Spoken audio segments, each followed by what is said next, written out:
Hi friends, welcome back to my channel SciTech. In today's video, I try to review the POCO F3 GT device after using more than 15 days of usage.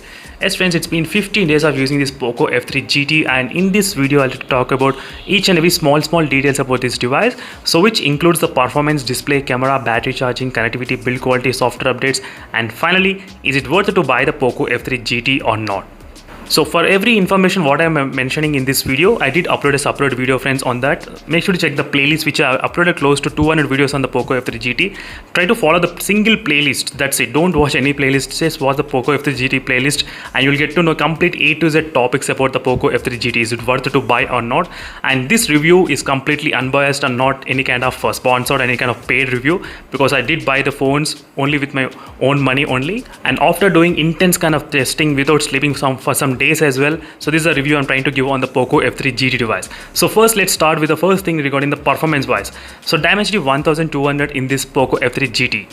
So whenever I talk about the performance, first thing it will come into the mind is what is the benchmarks of this phone? What do you think about the benchmarks? The Dimensity 1200 chipset in this phone, I'm getting the benchmarks around close to 6 lakhs. So 6 lakhs 23,000 and 6 lakhs 20,000, sometimes even 5 lakhs 92,000 as well, as you can see. Let me show you a couple of screenshots what I've taken, as you can. So I'm just trying to give you the clear idea. So benchmarks are one thing and real life testing is another thing. So don't rely on the benchmarks must. So I'm not sure why the POCO F3 GT is getting low score when compared with the Realme X1 Max and the OnePlus Nord 2. Even the OnePlus Nord 2 can reach up to 6,70,000 as well. 6,69,000 and 50,000. But POCO F3 GT, this is the maximum score I got in this phone. This is a 8GB RAM variant which I'm trying to use in this testing. This is a maximum, that's it. So if you're a kind of person who wants to know the benchmarks, this is a way. And next thing regarding the CPU throttling. So this is a CPU throttling which has happened in this phone. CPU is throttled up to 75%. I'm just trying to show you the basic benchmarks just for giving you clarity what is happening in this phone. I did try to use different modes as well, as you can see. After the software update and using the game turbo mode, testing how the CPU is throttling, how much percentage is it, as you can see. So when compared with the Snapdragon 870, I can definitely say there's a lot of throttling is going on. For example, when compared with iQOO 7 device. So iQOO 7, if you try to remember, iQOO 7 doesn't throttle much after long time usage, but this phone was experiencing some kind of throttling. So if you keep all the benchmarks side, how is the gaming performance? So gaming performance, it's really good in the POCO F3 GT friends, no issues at all. So I did do a couple of gaming. I'm not that hardcore gaming type, that is the reason I'm unable to give complete in-depth review, but still, so basic games I did try, even the Battlegrounds mobile gameplay, even by using the 90 FPS config file, it was able to sustain really good. I was able to get 85 and 83 FPS meter in this POCO F3 GT without any kind of issues playing the Battlegrounds mobile. And even in the speed test, whenever I do comparison with the iQOO 7 device or other smartphones in the speed test, the phone was able to perform really good. And RAM management optimization is also another good advantage in this POCO F3 GT, which I did not see the same thing in the Mi9X device or POCO X3 Pro. But in this phone, it was really good optimized in terms of the UI. But one thing I'm not sure, with the next update, this might change. That's one thing, not only me, a lot of other users are also having this kind of doubts on the MIUI mainly. So whenever it goes everything smooth, suddenly the update comes and everything will go back to normal.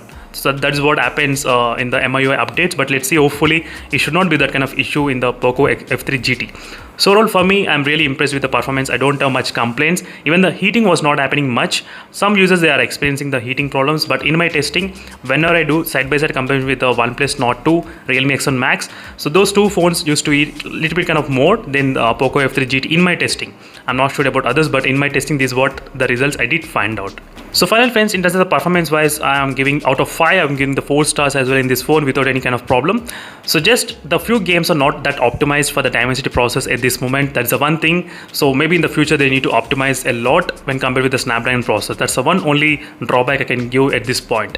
Apart from that, the phone was able to handle really good the Dimensity 1200. Nothing apart from that. Now let's move to the next topic, which is the display. Display is the one of the backbone for this POCO F3 GT. That is what I do feel. Yes friends, forget about the performance and battery and everything, fast charging. Display is one of the backbone for the POCO F3 GT. Yes, that is fantastic in my experience. I did like watching movies in this POCO F3 GT a lot. So just keep all the problems aside. There are some kind of screen bleeding issues and a lot of other issues, but still, if you keep all the problems aside, the display is amazing. 120 Hz refresh rate, which is pretty common we are seeing, and 480 Hz touch sampling rate. That's also another good advantage in this phone. Fantastic. Not only that, you do have plenty of customization, lot of customization. As you can see, even so much customization, you can actually change different modes, different colors, which is really good in this Poco F3 GT. While watching content, you will definitely enjoy using this kind of plenty of other color schemes. And 10-bit color panel also looks amazing in the Poco F3 GT. As you can see, friends, the viewing angles are fantastic, no issues in terms of the viewing angles, nothing at all.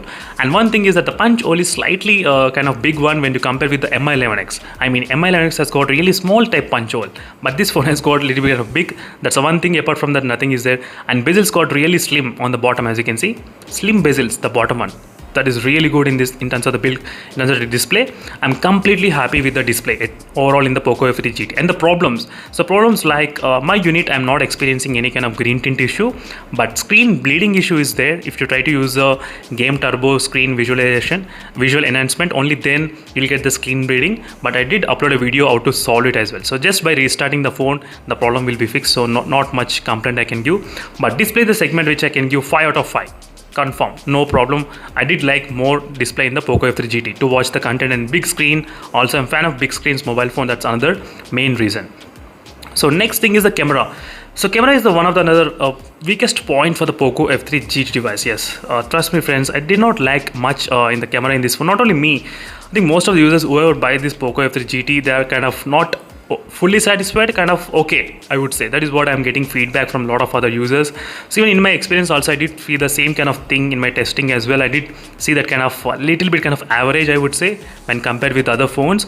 So that's a one time. I think for me, I'm kind of okay, but few users are not satisfied with the camera. That is the reason I'm trying to mention. So for me, it doesn't bother much, but I'm kind of okay with this phone. Even in terms of the camera, front cam or back cam, doesn't matter. It looks really amazing. In some scenarios like the night mode shots are like completely weakest one. Yes, night mode shots I didn't like much. For example, when compared with not only with the OnePlus Nord 2, iQOO 7 device. iQOO 7 doesn't have any kind of AA processor or anything like OnePlus Nord 2, but still iQOO 7 was able to deliver really good night modes. Not only OnePlus Nord 2, even the Realme X1 Max also has got more good night mode shots than this Poco F3 GT. In terms of the night mode shots. So night mode shots is a kind of another weakest point for the Poco F3 GT device. But all of the image looks really good, no problem. But you cannot expect more. That is what. I'm not trying to give you more hopes on this camera. That is the reason I'm trying to mention all the drawbacks. So you should be prepared for everything. And once you get the phone, if you're okay, then that's completely fine. And now let's move to the camera settings. What are the settings, video recordings you are actually having? So is the option which is a 4K 30 FPS. So there is no 4K 60 FPS available, and you can record 960 FPS slow motion as well. That's also another good thing in this phone. So this is a complete review, friends, about the front cam and everything. I did show you a couple of shots about the front cam. These are the clarity looks about the front cam, as you can see. So this is also another good advantage with the front cam. Also not much issues, I would say, but out of 5 I can give maybe close to 3.5, maybe 3 star, something about that, out of 5 star. So this is a quick review about the camera. So for the performance, 4 out of 5, 4, because Dimensity process needs optimization for the few games, and a little bit kind of stability also when compared with Snapdragon process, not that good. In the display, 5 out of 5, camera 3.5 out of 5. Next, battery and charging. So in this segment also, I'm little bit disappointed, just a little bit, not much, just a little bit, because the phone has got the 5000 mAh of battery capacity. I did expect the battery to be lost a little bit kind of more. I mean, maybe 30-40 minutes more than other 4500 mAh of battery. But I did see in my testing in the Battery1's mobile battery and test, if you try to watch this video, you will definitely understand. I did see the phone lasted only, I think, 20 minutes more than other phones, not much. That's the one thing, little bit, just a little bit. And the charging speed is also 50 minutes, that's also another thing. So in terms of the battery and the charging, I would say out of 5, I would give 4-star rating. And screen on time, you can expect close to, I think close to 7 hours, 6 to 7 hours easily is possible in the Poco F3 GT without any problem. As you can see right now, I'm getting 4 hours and 12 minutes of screen time for the battery percentage of 44% only. As you can see how it is, how the usage is in the 14 hours. So definitely, when 6 hours is minimum. 6 hours is minimum guaranteed in the Poco F3 GT. In my usage, I did get the same result, 6 hours, and maximum it went up to 8 hours of screen on time in this phone, 8 hours. So that's another thing about the battery life in the Poco F3 GT device. So in the battery and charging speed, no problem. So out of 5, I would give 4. That's the kind of rating for this phone. Next is the connectivity. So in terms of the connectivity, the phone has got 5G bands, only two 5G bands. That's another drawback. And regarding the Wi-Fi and 4G, not much issues, I would say. Nothing much major thing. Apart from small thing, which is a 2.4 gigahertz transfer link speed is only 144 Mbps. That's the one thing you should remember whenever you're trying to connect to 2.4 gigahertz. Apart from that, no other issues. Even the Jio 4G Plus 1800 frequency, some of the users, they were able to get the 4G plus, but in my location I'm not getting 4G plus. So other users got the 4G plus. So in my location, maybe it's some problem with my location itself. So only the drawback in the connectivity is 5G. So 5G only two bands at this moment, because other companies, they are providing 6, 7, and Motorola are coming with the 13 and 11 5G bands. That's kind of huge. That's the one thing drawback in the connectivity. So next, the build quality. Build quality is also fantastic, friends. I forgot to talk about these triggers only. This is the reason about the build quality, which is really great using this kind of triggers. And I'm first time using the triggers in the gaming phone. Yes, it looks really good playing with the triggers. I am a big fan of triggers. I do know that these are not allowed in the computer gaming in the battlegrounds mobile, but still I'm not that good at gaming heavy games. So but still I love to use this kind of triggers a lot. And one more thing, in the triggers I did experience the loose button problem on the top side. And one more thing, this sound, the tick tick tick sound is different from this sound. So you'll experience very less sound on this side and more sound on this one. It's very tactile and is not that clicky. That is what I mean.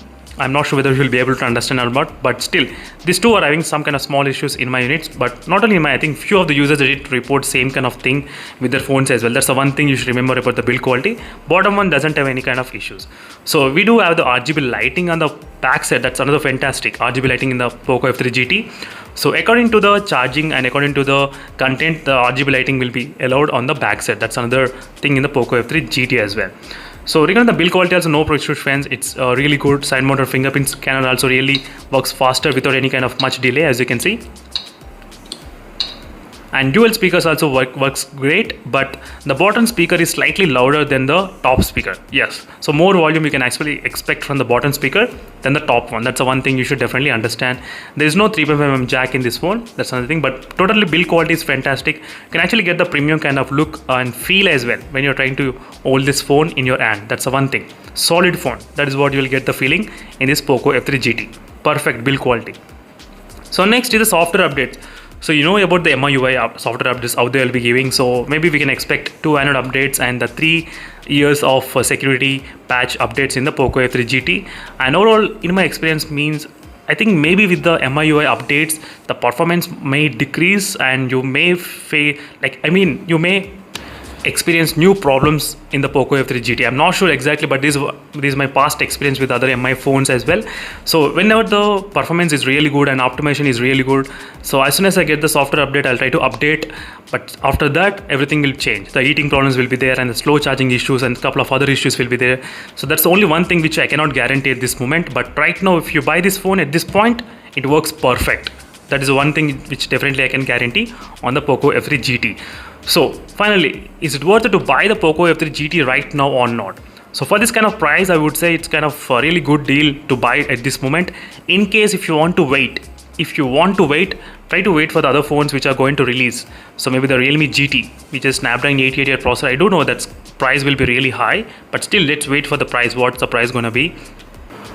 So overall, after listening to this kind of feedback, my weakest points of this POCO F3 GT, first is the camera is the weakest point. That's the one thing. And next is the connectivity, less 5G bands. That's another thing I would say in terms of the weak points. So apart from that, I cannot find any other weak spots for the POCO F3 GT at this moment. The strongest point, display.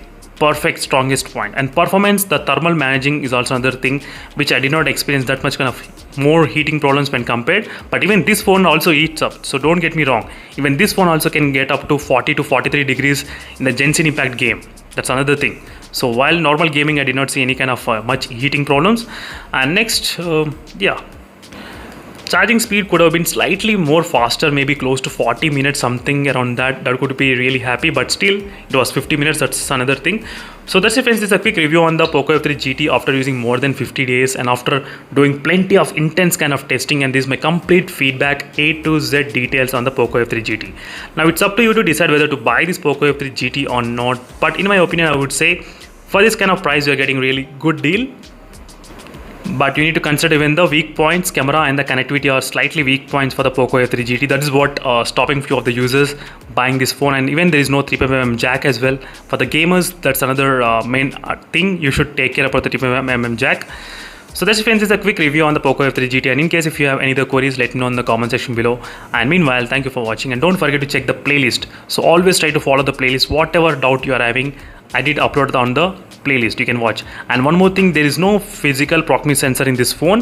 So that's another thing which I thought of mentioning in the build quality, but I totally forgot to mention. There is no physical proximity sensor, as you can see, friends. So it's a accelerometer and different kind of sensor it's utilizing in the Poco F3 GT. So sometimes you may experience the proximity sensor issues, sometimes, not all the time, sometimes. That's what I'm trying to mention. But you do have the IR blaster sensor. I'm not sure why instead of giving the IR blaster we want the proximity sensor. So that's a small thing is missing in this phone at this moment. So that's it, friends. Thank you for watching this video, and stay tuned for more updates. In case if you have, don't forget to comment below, and see you in the next video, friends. Until then, bye.